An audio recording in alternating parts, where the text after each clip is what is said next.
CNBC TV 18. Good evening and welcome to Investment Guide on CNBC TV 18. I'm Sonia Shenoy and with me is Anuj Singhal.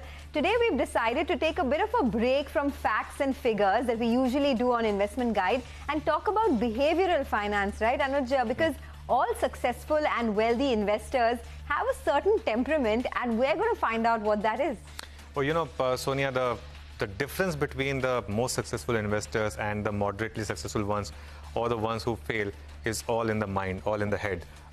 Because there's so many talented people who are not able to make it big in the market. So the main reason for that is, as you said, the behavioral aspect, which is something which is, understated many times. But I think it's something which should be given a lot of importance. And that's why we're covering that in today's CNBC TV 18 Investment Guide.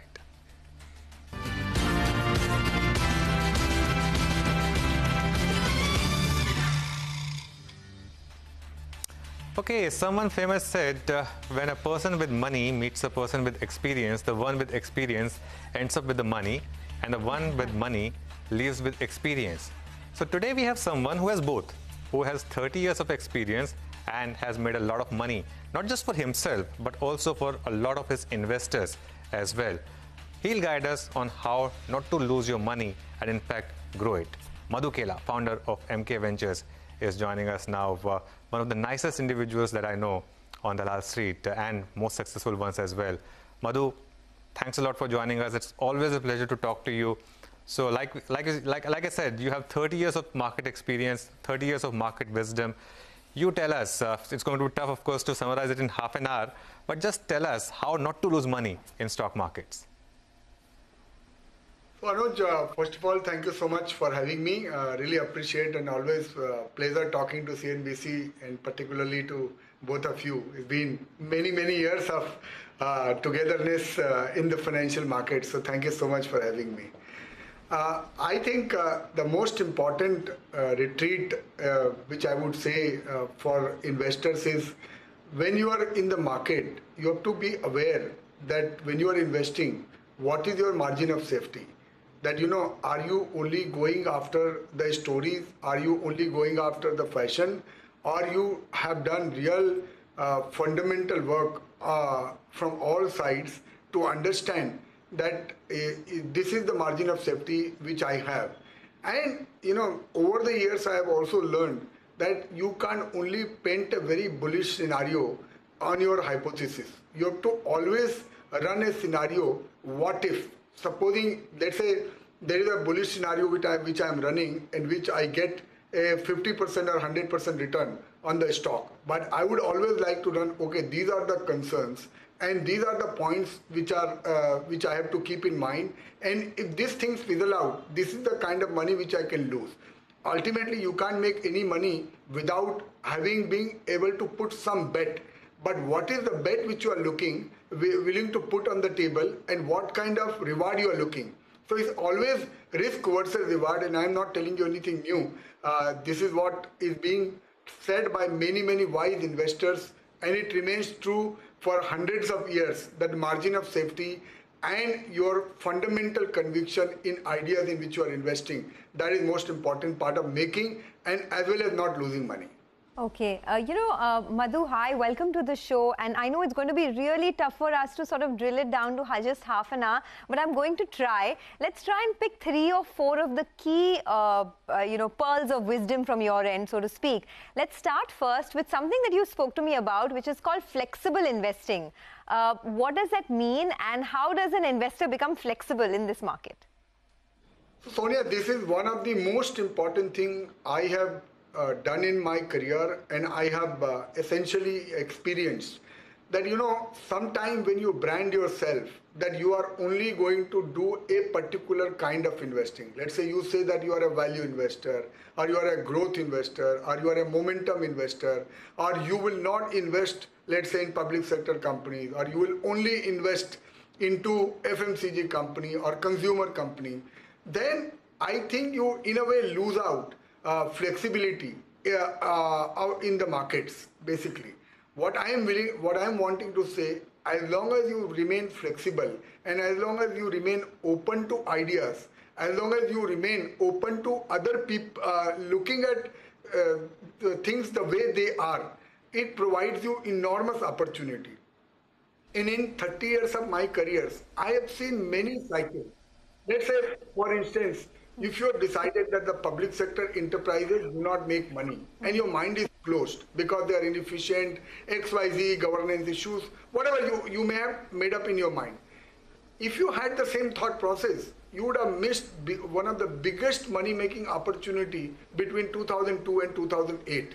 You know, same is true for a lot of things. Like today, let's say someone like me, I would tell you in the last 5 years, I am little averse to investing into high PE companies. I think I am flexible, but not as flexible as I should be. I have actually missed on a lot of opportunities to participate into companies which have high PE multiple. So what I mean is that you have to have the flexibility of approach. You have to have flexible approach while you are approaching this thing called investment. I will put another point. You know, sometimes you get biased. That 10 years back, some management had done something wrong. So I am closed. I don't want to look at this company. 10 years back, this XYZ analyst had given a wrong call. I am biased. I don't want to look at it. See, people change. And you know, situations change. And different situations warrant different kind of a response from investors. So all I am saying, we have to have open mind. We have to look at things the way they are today and not be biased. I have seen, Sonia, in my career, many successful investors who have been very successful, but who are not as open or as flexible as they should be. And I have seen them regret. I have seen them talk about it. I wish I had an open mind. Things would be different. Madhu, care to give an example? You may not want to reveal the stock name or the promoter name, but just any example in which, you know, this would have helped you? Yeah, you know, without giving an example, let's say when I invested in a liquor company, you know, at that time the company's debt was very high, the operating performance was not good, and even the perception of the overall company was not very good. But we took a bet at that point of time, that thinking that things will change. You know, I had faith in the management that yes, it was because of a particular situation they were in that kind of a situation. But over the years, it has really played out beautifully for me. You know, it has been a multi-bagger in my portfolio, and today I see a lot of people are wanting to evaluate the same company. Okay, all right. We know the company that you're talking about, but I mean, more important is the learning from this, right? So one should continue to be flexible and not be hard about any particular rule. All right, Madhu, let's move on to learning number 2. And this, I think, is the question that we get asked the most. How do you identify a sector, a booming sector in a bull market? Your thoughts? Yeah. So again, Sonia, once you have an open mind, let us say, I have seen so many investors, they say that we don't want to invest in cyclical companies. We don't want to invest in commodity companies. Like, to taking my number one thing, that yes, once your mind is open, let's take, for example, the metal sector. What happened 1.5 years back? You know, how the sector as a whole started to look good. You know, and these things do not happen in one day. They happen over a period of time. So you have to look at the aggregate, the way I look at it. I look at the aggregate market cap of the entire sector in relation to the overall market cap of the entire stock market. Take for example, like today real estate is roughly 2 lakh crore market cap, and the overall market cap is 2 lakh crores, right? 2 lakh crores. So it is roughly 1% of the overall market cap. So you have to first decide whether this sector warrants 1% weightage or it can go to 2 or 3 or 4%. So that is essentially the starting point for me. Then you look at, you know, what kind of underperformance has happened in the sector in the last, you know, so many years in which we are talking about. And if you identify a sector which has really underperformed, but the fundamentals have not deteriorated, then you know that this is something which you want to bet. Then of course you want to look at, you know, how the last few quarters earning has been, what is the projection, what are you believing that these companies can deliver. But the most important point, Sonia, is that if you have to be able to identify the sector right, and you have to be able to right size the bet, right? If you identify something, and if you put 2% bet on the metal sector, and if it has gone up like 7-8x in last 1.5 years, still it will not make a big impact on your portfolio. And so you have to right size the bet also, you have to identify the right sector also. And sometimes the clue could come from, some random discussion which you are having. Like in 2002, when we started to evaluate, Pantaloon, it used to be at that time Future Retail, the absolute market cap was 200 crores. And we looked at the entire sector. The overall market cap of the whole sector was not even 5,000 crores. And when I looked at developed countries like America or Japan or Europe, it was multiple times of the market cap which it had in India. So it was very clear that this sector over a period of time will do well. So I can't emphasize the importance of catching the right theme or a right sector. Okay, Madhu, that's a point well taken. Now, you spoke about the bet size, passingly, but we want to discuss that. In fact, we want to discuss a lot more. So we'll do one thing, we'll take a break and we'll come back with more wisdom from Madhu Kela after this break.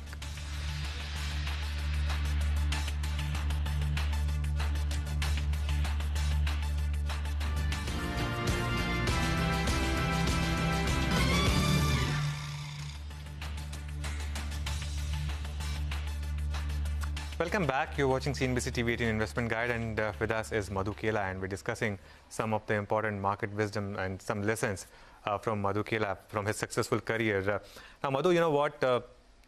In stock markets, they say that nobody is always right. It's about how much money you lose when you're wrong, or how little money you lose when you're wrong, and how much money you make when you're right. That's most important. So you spoke about the bet size. How do you decide, what kind of bet I should be taking in a particular investment? So Anuj, this is a very tough one. Even after 30 years, I continue to, make improvement on this aspect of my investing. Take for instance, Warren Buffett was right on Apple, and he took on such a large portfolio after such an illustrated career. He took a 30% bet on Apple, right? And that is what is called really betting on your conviction. So I'm not suggesting that we don't need to, we can do it or we need to do it. But whenever you are able to identify a right investment opportunity, the size of the bet actually will determine what kind of return it will yield into your overall portfolio. So what kind of money do you put on the overall sector, and what kind of money you put on that particular company, right? So when you decide what kind of bet do I want to take, so the things which I look at it, what is my risk reward? Second, what is my starting point? Third, what is the overall perception? What is the governance level in the company? What is the governance level in the overall sector? So how much money am I putting, and what can I lose? So the starting point could be, let's say I put 3% or 5% of my portfolio. And it need not be that you have to take all the bet at one point of time. So Anuj, one other thing which I learned is that highs are much, much higher than we can ever think of, and lows are much, much lower than we can ever imagine. So when you are betting on a particular sector or a particular company, and if you think that the size of the opportunity is really, really large, you need not bet everything at one go at the bottom. As you develop more conviction on the company, you can buy it even at a various level.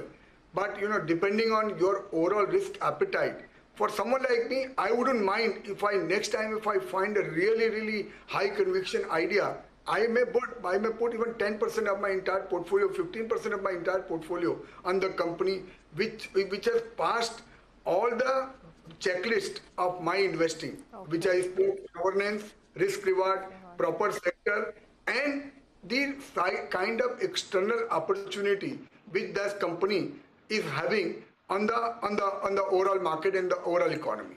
So let's try and take an example, because I've been meaning to ask you this question for very long and I'm glad I got the opportunity now. You know, you identified this entire API space a long time back, well before it had become a buzzword, and stocks like Laurus Labs, we just know the way those stocks have zoomed, right? What gave you the conviction in the early stages of the rally? Because at that time, these stocks had not given much, and this is a theme which is a bit confusing for an average retail investor as well. So what gave you the conviction? So Sonia, you know, when we looked at the entire, I've been following the pharmaceutical sector for a long time. So when we looked at the API sector, the first starting point again was the absolute market cap of the overall API sector. And it has been in the air for a long time that, you know, India is gaining advantage over China because people do not want to have only concentrated one source supply only from China, right? And when I studied it a little bit more in detail, that China does export of $50 billion of API roughly, and India does only $5 billion. So if China loses 10% of its advantage, India will stand to gain 100%. And if our exports go from $5 billion to $10 billion, you know, then a lot of companies will essentially benefit. The other thing which we looked at, you know, this is not an easy business to get in. So even if people realize that this is a fantastic sector and I want to enter as an entrepreneur, it takes minimum 5 years for you to set up a plant, for it to get US FDA approved, for all the products to get approved. So there is a reasonable amount of entry barrier which is there.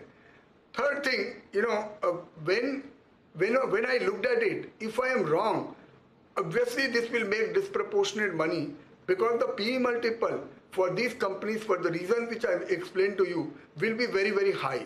You know, and the fourth, specifically when I looked at it, the absolute market cap for the company which you mentioned, and it is a public knowledge that I own it, right? So I have no problem in talking about it.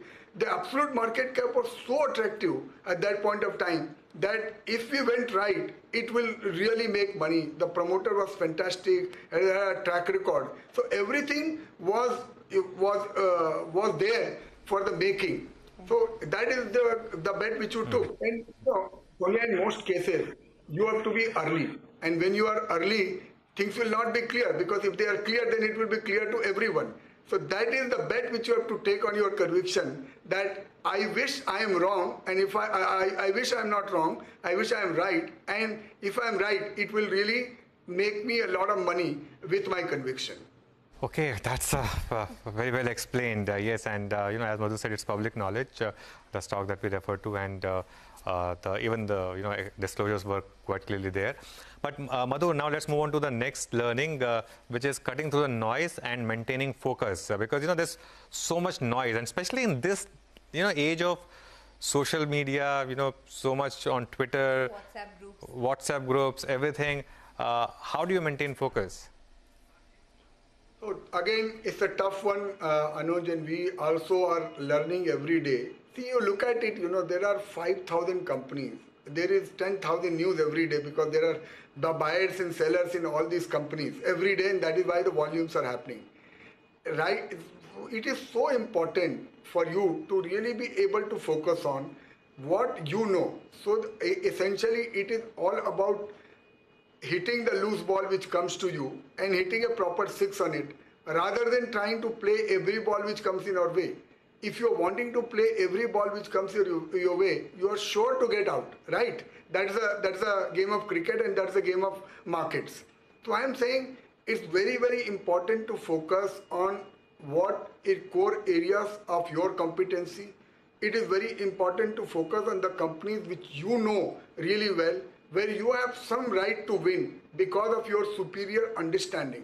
And it is so difficult, as you rightly said, in the current age, when there is so much information which is coming, and that fear of losing out, that if I did not participate in this opportunity, I would lose out. If I did not participate in that opportunity, I would lose out. And that, you know, we ultimately, all of us are human beings, and we have only, 16 or 18 hours or 14 hours of work, depending on how much you are working. So it is so important to focus. And when you get all these four things, now if you put together, if you focus, if you get a right opportunity, you take the right sector and you take the right size of bet, and then you really patiently sit, I think, no one can defeat you over a period of time. So the importance of focus, importance of making sure that you believe in your conviction and you are not wavering. See, Anuj, whenever you are buying a particular stock, there are at least 10 people who are very good well-wisher of yours who would call you and tell you, अरे boss तू किधर अटक रहा है, इसमें ये problem है, उसमें वो प्रॉब्लम है, उसमें वो प्रॉब्लम है. And that time to remain focused on what your conviction is and to make sure that you are pursuing what you believe in becomes so important. Because at the end of the day, the whole, if it is something which is fashionable and acceptable, then there will not be a big value. I have learned very early in my career, there is either a good news or a good price. If the news is very good, the price will not be very good. But if the price is very good for buying, the news will be horrible. And it is against that horrible news, you have to focus on your investment conviction. Then only you can have a disproportionate winner in your portfolio. Okay, you know what, this is, we could have continued this for the next half an hour. I mean, we're really learning a lot and it's time well spent speaking with you. But since we started with a quote, Madhu, let's end on another quote that you yourself told me. Most people overestimate what they can achieve in a year and underestimate what they can achieve in 10 years. So in the long term, perhaps you underestimate yourself, but in the short term, you overestimate yourself. I mean, from an investment standpoint, what does this mean? Again, when we invest in any company, we always are super confident that, I'll be able to pinpoint, I'll be able to buy it at a perfect price, this will correct, this quarter number will come, and this stock will give me the opportunity to buy it. So we always essentially overestimate our ability to comprehend things in the short run. But we very rarely and seldomly can understand what this can mean in the longer horizon, and which is where most people commit the mistake that some stock which you buy, and I have lost a lot of money and opportunity, Sonia, to learn all this. Some stock which you buy, it goes from 100 to 300 rupees, and someone comes and tells you now it is likely to underperform, so why don't you sell this and buy something else? And you actually miss out on the long horizon, the long possibility which a particular promoter or a company or a sector holds. And you end up, sacrificing on the short term because you always overestimate your ability in the shorter run and always underestimate it on the longer horizon. Okay, Madhu, I tell you something, this is something that I've learned that, a lot of people want to get from society, and a lot of people want to give back to society. You are one person I know who gives a lot back to society. What you earn from market, not just in terms of monetary terms, but in terms of the wisdom that you have given. Not many people are willing to do that. Thanks a lot. Really appreciate your time. And it was good to do this show with you, Madhu. Thank you so much, and all the best. Thank you so much. I really appreciate it. I enjoyed the show. Okay, we enjoyed it, I think, a little more than you because we got so much to learn. And it's interesting, right, Anuj? I mean, at the end of the day, your temperament is what really makes you successful or unsuccessful. You may have all the skill sets in the world, but if you don't have the personality, then you'll never get there. Absolutely. And as I say that, you give a man a fish, he'll eat for the day. You teach him how to fish, he'll eat for entire life. Absolutely. So I think learning is important. Okay, learning is important, and the learning never stops here on CNBC TV 18. So with that, it's curtains down on another edition of Investment Guide. Join us again, same time, same place next week. Till then, stay safe.